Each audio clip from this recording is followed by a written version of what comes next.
Olá, internautas, sejam bem-vindos a mais um episódio do Pode Já, o podcast do site jamildo.com. Hoje, entrevistando aqui Felipe Cury. É Cury ou Curry? Cury. Porque tem um jogador Curry massa... é um tempero bom, mas... É porque tem um jogador massa da NBA, é fantástico, chama Sim. Curry. Stephen Curry. Ah, você gosta de basquete. Adoro NBA. Felipe Cury veio falar com a gente sobre habitação, porque ele é secretário de habitação. Seja muito bem-vindo, Felipe. Jamildo, para mim é um prazer. A gente se conhece já há algum tempo e eu quero dizer que sou um admirador do seu trabalho. E estou muito feliz com o que você está fazendo. Acho que a política e principalmente o jornalismo precisa e é necessário pessoas como você. Estou muito feliz de estar aqui. Muito mesmo. Obrigado, é uma luta, mas a gente vai avançando, se Deus quiser. Muito obrigado pelas palavras elogiosas. A gente faz uma breve introdução aqui com a sua bio. Eu fiz questão de condensar, senão a gente não saía daqui. Filiado ao PT, Felipe Cury. Atualmente é secretário de Habitação da Prefeitura do Recife. Foi diretor executivo na Secretaria de Habitação entre 2018 e 2020. Também foi coordenador do Orçamento Participativo do Recife, assessor parlamentar na Câmara de Vereadores do Recife e na Assembleia Legislativa do Estado. Além de gerente-geral de Planejamento e Monitoramento da Secretaria de Planejamento. Eu não sei se devo acrescentar aqui, candidato em 2026? Fui candidato em 2020. Não, em 2026. Fui candidato em 2022. Sou candidato a ser um bom secretário. Mas abril chega o prazo aí. Seus adversários já estão dizendo que o senhor foi mordido pela mosca azul e quer sair candidato. Não, isso não passa na minha cabeça de jeito nenhum. Quero ser um excelente secretário de habitação. É a única coisa que passa na minha cabeça hoje. Massa. Antes de entrar nos assuntos aí, eu contar uma reminiscência vindo para cá, para o estúdio. Aí eu lembrei da primeira casinha aqui, tipo assim, me entendi como gente, né? Lá no Arruda, uma casa pichototinha. Hoje em dia você passa, quando olha, vê o quanto era pequena. Sim. Mas eu, porrete, pequeno, achava mundão do Arruda, por exemplo. O terreno era irregular, então tinha um oitãozinho, era uma aventura correr por esse oitão. Uhum. E o outro lado era um pouco maior, 3, 5 vezes maior. E ali era uma briga constante, que minha avó gostava de planta. Sim. E a gente gostava de futebol. Eu acho que são duas coisas que não conseguem dialogar muito num espaço tão pequeno, né? Mas eu me senti ali, rapaz, um gigante. E hoje em dia, a gente vê quanto era pequeno. O senhor mora bem? Moro bem, Jamildo, moro bem. Passei a minha vida inteira morando em casa também, morando em casa. Pela primeira vez estou morando em apartamento, mas não me adaptei ainda não. Passei a minha vida inteira morando em casa, na Ibiribeira, passei a minha vida inteira por ali.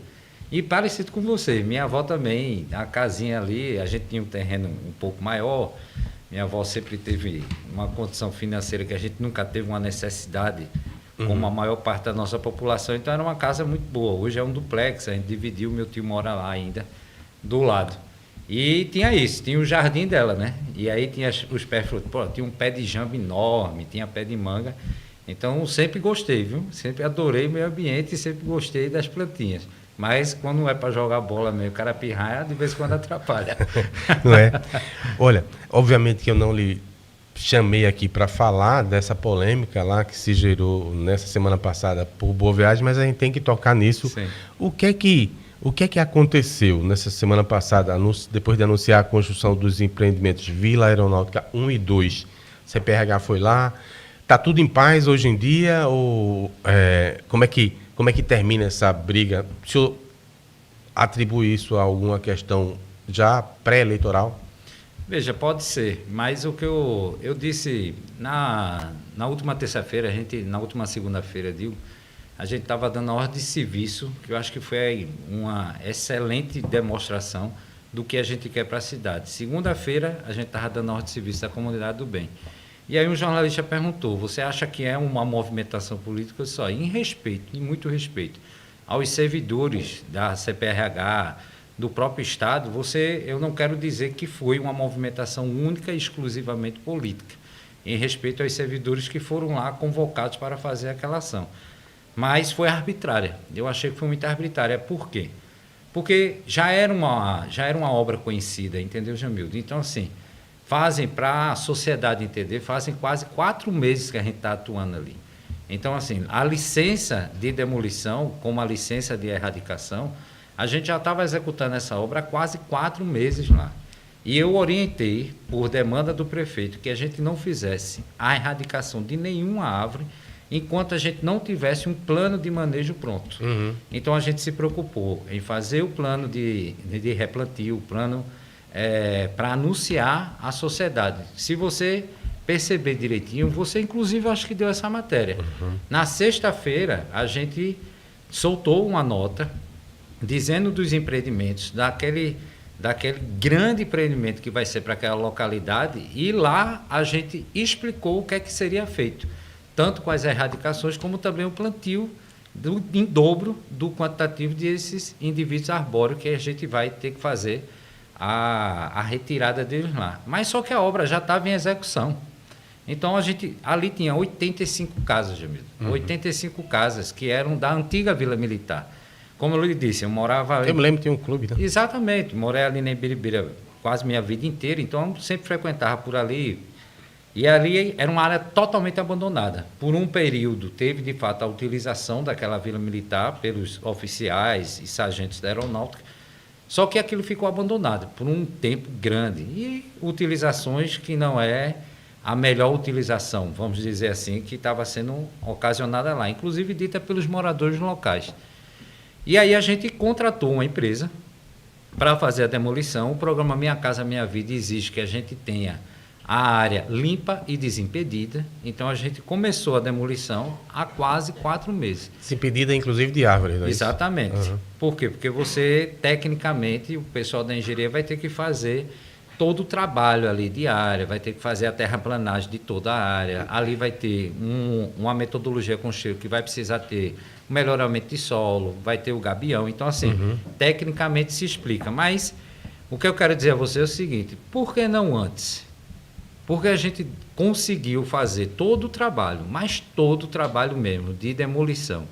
E aí a gente teve o cuidado. Grande parte daqueles indivíduos arbóreos, eles estavam já vinculados ao piso da casa.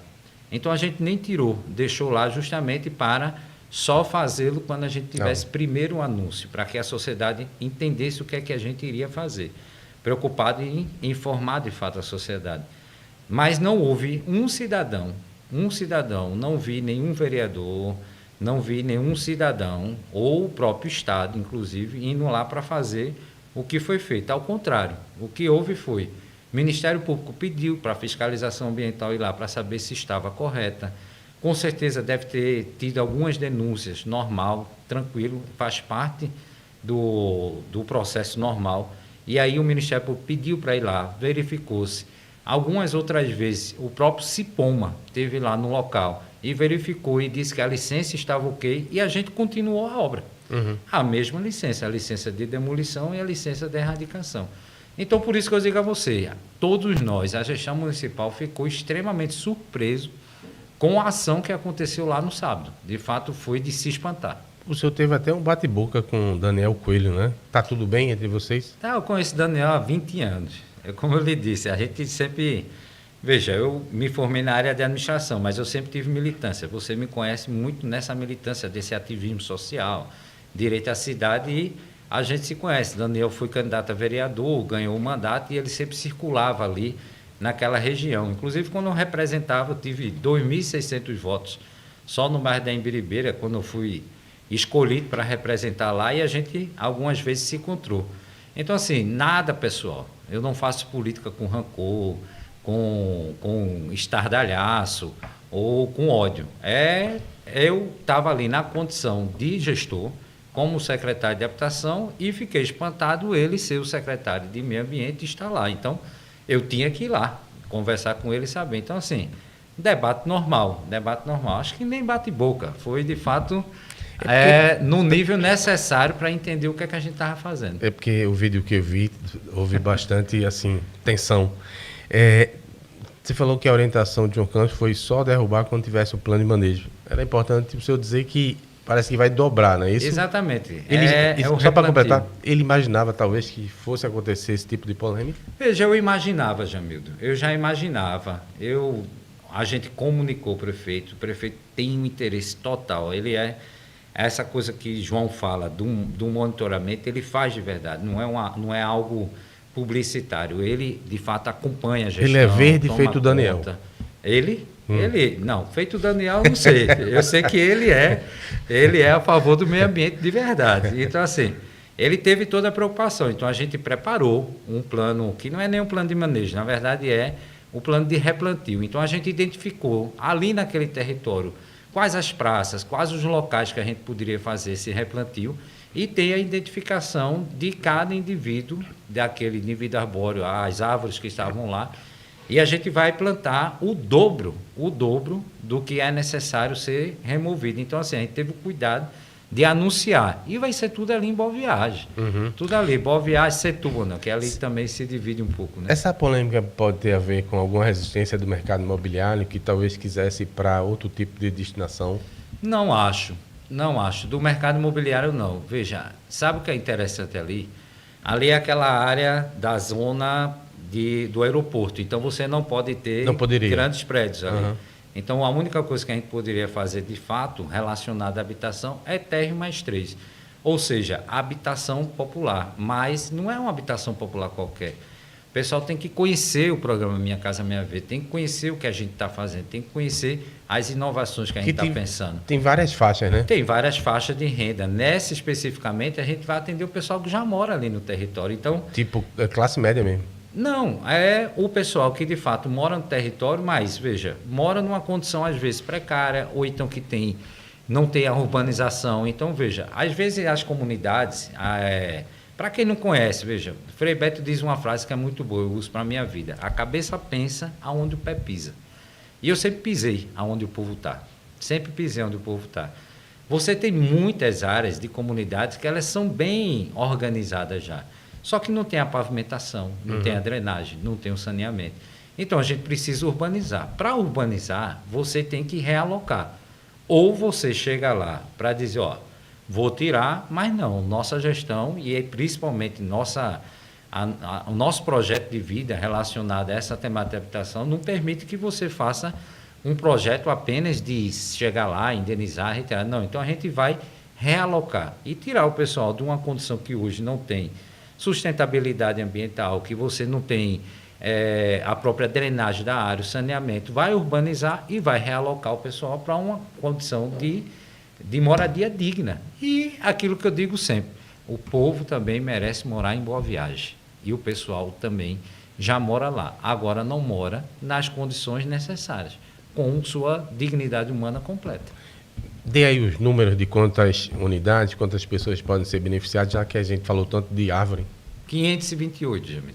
É um projeto de 528 unidades habitacionais. Então, assim, eu acho que vai ser um dos melhores projetos. Veja, quando você sabe, eu era secretário executivo de habitação, a gente participou desse processo, mas como secretário você consegue influenciar um pouco mais. Então, a gente chamou os empresários, a gente tem uma equipe muito boa lá de arquitetura que pensa a cidade como um todo, que a gente pensa não só a habitação, mas a habitabilidade, urbanização social, nossa equipe social. Então, a gente se reuniu e pensou, vamos tentar dar uma melhorada nesse projeto para não ser aquele copiar-colou. Por exemplo, tem algo que já está me incomodando, esses prédios tipo H, tudo igual. BNH. Entendeu? Não, tipo H que eu estou dizendo porque parece um H mesmo. Parece a letra H. Se eu você fui longe, o BNH também era parecido. BNH é elogio. Então, veja, aí a gente foi lá, pegou a empresa. Então, nesse projeto vai ter pista de Cooper, vai ter área de lazer para além daquilo que prevê já o programa Minha Casa Minha Vida.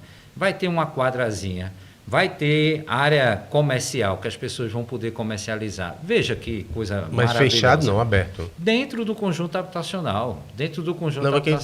Se fala de conjunto, aí normalmente tem alguns condomínios são fechados, não pode ser fechado não, né? Veja, geralmente o Minha Casa Minha Vida, ele tem um gradil que é para justamente você não impactar no próprio ambiente, fazer aquele muro. Eu acho muito ruim. Eu acho que tem que ter, de fato, uma interação com a sociedade. Essas coisas de condomínio fechado, é muito ruim do ponto de vista até sociológico, mas então ele é muito acessível. Então veja, a gente pensou inclusive pelo território, que é um território muito bom, um território de habitações já antigas. Então a gente pensou de fato em fazer algo melhor, inovador. Veja, imagine quem é que poderia imaginar que vai ter uma pista de cupe num ambiente do Minha Casa Minha Vida, que todo mundo olha, não, é habitação popular. Então, eu tinha anotado aqui, o senhor acha que falhou a comunicação para evitar esse tipo de polêmica? Acho que não. Porque, pelo que o senhor está me dizendo, é como se fosse um pouco de preconceito. Eu acho que tem. Eu acho verdadeiramente que talvez seja preconceito no sentido de preconceito, sem esperar entender de fato o que é que vai acontecer, o que é que vem.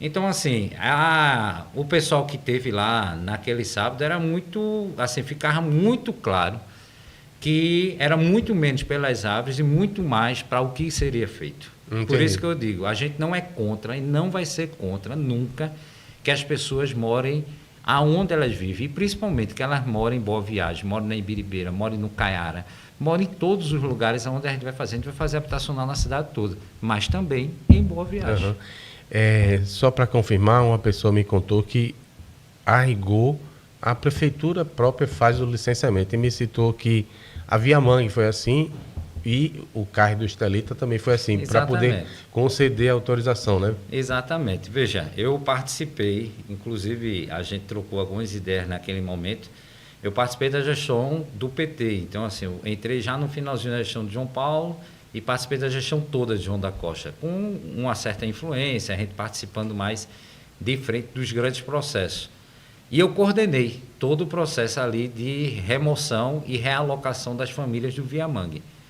Na época, você tinha o projeto do Estelita, você tinha um movimento Estelita. Uhum. Eu não vi nenhum deputado na época, a não ser talvez alguns do PT próprio, mas eu não vi. Daniel, acho que participava ali da época, se era talvez deputado estadual, deputado federal, mas eu não vi. Essa parcela, vamos dizer assim, essa parcela que hoje fez aquela ação lá, tentou, na verdade, fazer aquela interrupção e fez, e parte do que a gente já estava fazendo, eu não vi naquela época, entendeu?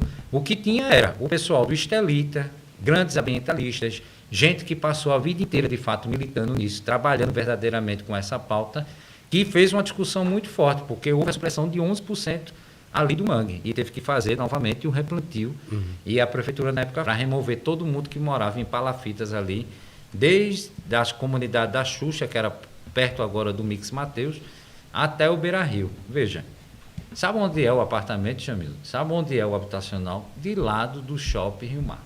Uhum. Quer localização melhor do que essa? E eu, sinceramente, não vi ninguém reclamando na época. Perfeito. Eu não sei se fala de déficit habitacional ou emenda aqui. Vamos falar dos que ainda foram lançados na semana passada. Desde junho iniciaram as obras dos habitacionais de Conjunto, Caranguejo Tabaiares e da Comunidade do Bem. Isso vocês têm dito que estão executando a maior política habitacional da história da cidade.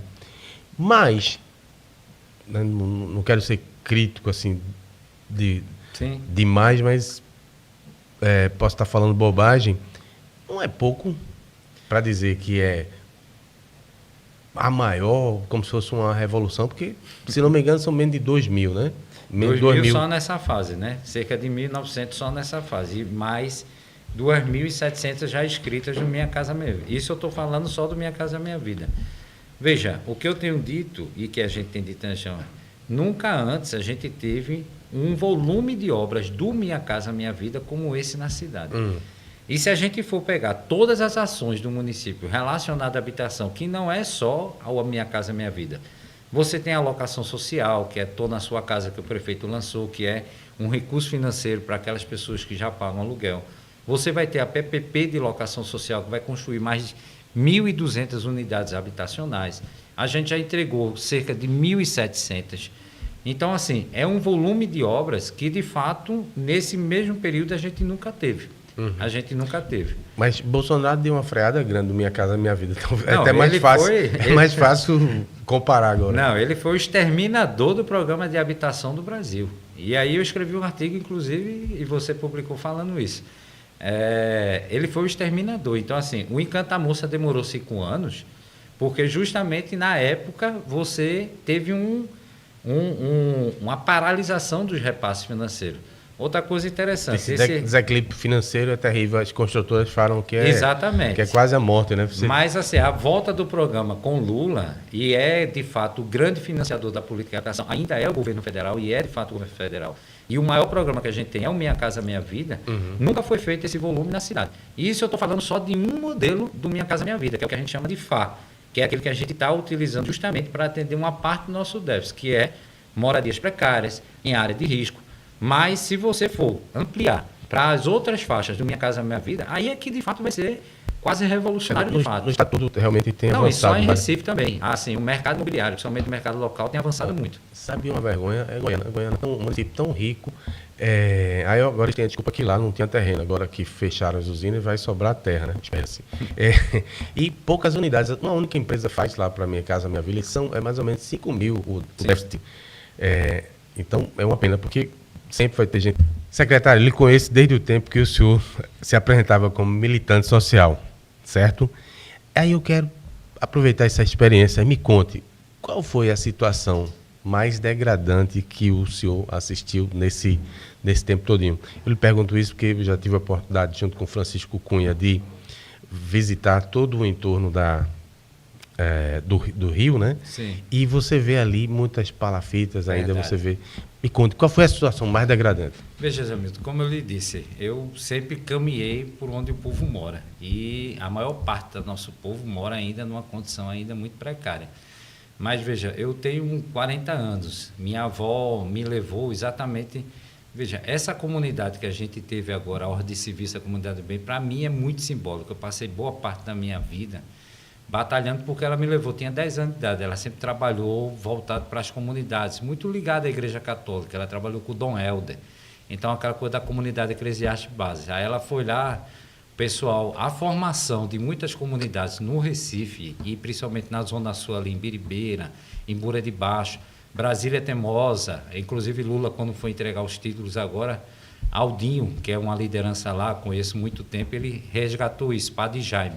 Ele também teve uma função importante lá. Então, assim, essa comunidade que a gente vai fazer lá, Beira da Maré, tem 50 anos. 10 anos eu fui lá levar com ela, disse, meu filho, eu quero que você conheça essa comunidade, essa realidade, e isso me marcou muito. Eu acho que foi parte da minha formação. Mas eu estou dizendo isso porque lá tem um apego emocional. Mas a que me marcou de verdade, Jamildo, foi a comunidade agora da Vila Brasil, que é conhecida também como a favela do Papelão. Veja, a gente instituiu essa metodologia de estabelecer esse ranqueamento, como eu lhe disse. E é quase algo científico. Então, assim, quem tem pessoa idosa, 4 pontos. Quem tem criança, mais 2 pontos por cada criança. E aí, no final, você tem um ranking. E aí tinha uma família lá, que foi a família, inclusive o pai da família, o pai é Felipe, o nome dele, e Dona Marta. Elas que ganharam a chave de Lula. E sabe por que elas ganharam a chave de Lula? Porque ela era que tinha condição de miserabilidade maior. Uhum. Então, é a primeira do ranking, aquele ranking que ninguém quer. Jamildo, ela vivia num cubículo, literalmente, ao lado de uma pocígua. Então, ela teve que se adaptar a viver junto de porcos. Quando eu cheguei lá para dizer que a gente iria dar o apartamento a ela, que ela tinha passado pela seleção, e que a gente faz a entrega de um apartamento mobiliado. E aí, quando eu cheguei lá para falar com ela, foi muito emocionante. Estavam as crianças todas lá, que eu disse que a gente ia entregar a casa com colchão. A filha dela mais nova começou a chorar. Sabe por quê, Jamildo? Porque ela tinha 12 anos e ela nunca tinha dormido num colchão. Então, assim, você imagina uma família inteira. Eram 9 pessoas morando num cubículo. 9 pessoas. Acho que tinha 10 metros quadrados ou menos. Literalmente na lama. E essa família emocionada porque iria pela primeira vez dormir no colchão. Então, assim, isso me marcou muito. Você consegue compreender a verdadeira função social de gestor. E da habitação. E da habitação. Aquilo que é mais importante é a qualidade de vida, é a moradia digna. Por isso que eu fico sou muito firme quando eu digo que as pessoas precisam morar e morar bem. E morar em qualquer lugar da cidade. Não tem que escolher. A gente não pode inserir as pessoas para as áreas periféricas. Não. Elas merecem morar e morar bem. Uhum. Então, essa foi a que me marcou mais. E aí foi arretado, porque Lula é um ser humano extraordinário, Jamildo. Eu estava lá na hora, quando ele entrou, e aí, quando a gente foi ver o apartamento, 44 metros quadrados, a gente botou um triliche para todas as crianças terem a sua cama, o colchãozinho. Lula passou quase 1 hora conversando com essa família. Todo o evento do presidente, ele tem uma área reservada, que é uma área que é ali mais para o presidente. Quase um camarim, troca de roupa se estivesse suado, pronto, né? Exatamente. E aí entra mais aquela turma que você sabe, né? O deputado federal, um convidado dele, um ministro e tal. E ele é muito arretado, porque ele fez questão de levar essa família para lá para dentro, para que aquelas outras pessoas também conhecessem aquela realidade. Eu vi ele emocionado, eu sabia que ia dar certo, que ele ia ficar emocionado, porque eu acho que ele lembrou, inclusive, da própria vida dele. Então, essa foi a que me marcou mais, mesmo. Um gole d'água aqui para superar. É verdade.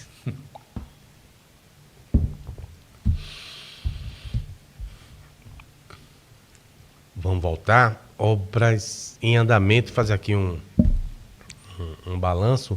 E o senhor me diga qual é a mais importante, o que é que está atravancando, eventualmente, se estiver atravancando.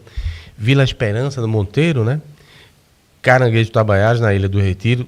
Agora, essas 2 comunidades do bem que o senhor falou, na Imbiribeira. E o conjunto habitacional São José, em fase de licitação pelo Promorar. Quantos no total? Qual é a que está mais adiantada? Prazo para entrega? Veja, a do Monteiro já está, acho que em fase de conclusão. Tem um em obra e já tem um lá praticamente pronto. A São José, o prefeito deve estar dando um anúncio agora por esses dias, que, como você disse, vai ser feito pelo programa Promorar. Uhum. É o primeiro do Promorar? Vai ser o primeiro do Promorar. É exatamente aquele complexo ali da comunidade da Vila do Papel. Ali perto da Rua Imperial, né? Uhum. Então, vai fazer toda a urbanização e vai construir o habitacional São José. Caranguejo Tabaiaras já está moendo a obra lá, então a gente já está com a obra em curso. A empresa HBR, uma empresa muito boa, que já tem experiência no mercado, já fez outros Minha Casa Minha Vida. E qual foi o outro que você citou? Comunidade do Bem. Comunidade do Bem. Começou agora. Começou para valer. O pessoal já estava lá no preparamento de solo, já estava montando um canteiro de obra, mas começou para valer. O Caranguejo Tabaiaras, então, é que está mais adiantado. Caranguejo Tabaiaras, do que a gente lançou agora, do Minha Casa Minha Vida, desses 1.900 que a gente vai fazer, cerca de 1.900, para ser mais exato, 1.860, Caranguejo Tabaiaras está mais adiantado. E doido para começar a Vila Aeronáutica, né? Isso. Eu vou aproveitar que a gente falou do Promorar para encaminhar essa questão. Ó. João Campos fez um alarde grande com o empréstimo do BID, Banco Interamericano, de Desenvolvimento. Havia uma expectativa, pelo menos minha, de sair rasgando as áreas ribeirinhas e urbanizando, com casas para as pessoas mais humildes. Uhum. Que balanço? Eu sei que não é sua área, né? Mas que balanço o senhor da gestão é possível fazer? Porque somente agora esse do Promorar, o primeiro, vocês gastaram eventualmente mais nas encostas para evitar a gente morrer, porque isso podia repercutir mal politicamente, eleitoralmente, né? Claro que ninguém quer que ninguém morra, né? Mas foi por conta disso que não saiu mais rapidamente, ou é a burocracia mesmo, internacional? Veja, Jamildo, eu quando converso com o pessoal do Promorar, e principalmente com o Vitor, eu tenho tido uma surpresa muito positiva com o Vitor. Eu queria deixar isso registrado. Então, assim, é um cara que tem uma cabeça para além de João, só que João está cada vez mais numa dimensão bem maior e teve a experiência de ser prefeito durante 4 anos, ser gestor e estar ali na frente das secretarias é uma experiência de fato que muda a vivência. E aí eu tenho conversado com eles o seguinte: a gente teve uma experiência no passado que foi o Prometrópole, que é uma obra bem parecida, que é urbanização integrada. Na verdade, lá era saneamento integrado. Era o projeto que tinha do governo federal. Foi quando a gente fez toda aquela obra da bacia do Beberibe, que retirou um monte de gente, que foi justamente... o programa estava vinculado à Secretaria de Saneamento. É por isso que você tem ali 17 conjuntos habitacionais que ainda estão vinculados à Secretaria de Saneamento, porque a gente fez a urbanização integrada, o saneamento integrado e teve que realocar as famílias. O Promorá é algo, eu estou comparando, porque assim, a gente fez a bacia do Beberibe. O Promorá é muito maior. E o regramento do Banco Interamericano do BID, ele é bem pesado. Então, assim, tem uma exigência muito grande de ter uma participação efetiva da comunidade. Então, todo projeto que vai ser executado, ele primeiro tem que passar por um processo de escuta, de formulação. Então, isso de fato leva um tempo.